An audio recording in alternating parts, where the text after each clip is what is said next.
दिनै गोथार माइनाव फोरबो दिनैनि फोरबोआ रायजोनि मोनसे एंगार हायै गोथार फोरबो दिनैनि सानाव रायजोनि बयबो हिन्दु धोरोमारि गाव गावनि आबाद फोथाराव थांनानै आलारि बाथि फोजोंना इसोरखौ सिबियो बेबायदिनो दिनैनि गोथार काति फोरबो एबा माइनाव फोरबोजोंनो लोब्बा लाखिनानै बाक्सानि बालुकदंगा ओनसोलनि आबाद फोथाराव मन्त्रि उरखावगोरा ब्रह्मखौ आलारि बाथि फोजोंना इसोरखौ आरज गाबनायखौ नुनो मोन्दों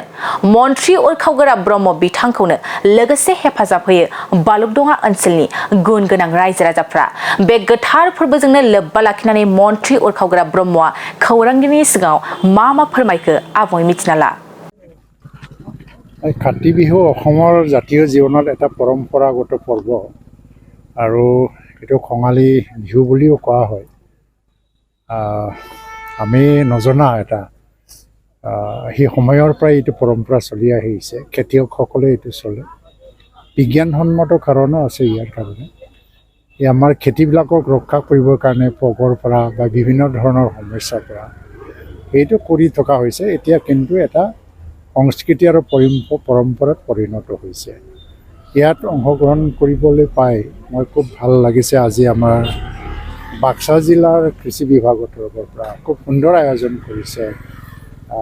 কিছুমান প্ৰগ্ৰেছিভ ফাৰ্মাৰ্ছসকলক এটা সম্বৰ্ধনা জনোৱা হ'ল আৰু তেওঁলোকক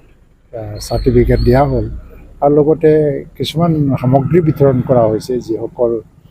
পথাৰত পানী যোগান কৰিবৰ কাৰণে সেইবিলাক দেখি পেলাই খুব ভাল লাগিছে যে বাক্সা জিলাটো খেতি ক্ষেত্ৰত এটা সম্ভাৱনা আছে বিশেষকৈ আমাৰ ওৱান ডিষ্ট্ৰিক্ট ওৱান প্ৰডাক্ট যিটো এটা ভাৰত চৰকাৰে লৈছে এই ক্ষেত্ৰত মানে বাক্সা কিছুমান খেতিৰ ক্ষেত্ৰত অলপমান নাম আহিছে এইটো ক্ষেত্ৰত আমি যদি অলপমান প্ৰগ্ৰেছিভ ফাৰ্মাৰ্ছবিলাকক হেল্প কৰোঁ ভৱিষ্যতত কৃষকৰ সংখ্যা কমি যাব দেশত মেকানাইজ ছিষ্টেমত মানে ফাৰ্মিংটো অহাৰ লগে লগে কিন্তু কৃষিখণ্ড কমি নাযায় এইটো বৃদ্ধি হৈ যাব যেনেকৈ উন্নত দেশবিলাকত আজি কোনোবা দেশত অনলি 5% মানুহে কৃষি কৰে মানে কিন্তু সাৰা পৃথিৱীত তেওঁলোকে খুৱাই আছে কাৰণ এইটো এটা অৰ্থনীতিৰ ক্ষেত্ৰ ভাৰততো বৃহৎ এটা সম্ভাৱনা আছে যে কৃষিখণ্ডটো বৃহৎ অৰ্থনীতিৰ ক্ষেত্ৰ হ'ব পাৰে এইটো যদি আমি অলপ ইণ্ডাষ্ট্ৰিয়েল নেচাৰত যদি লৈ যায়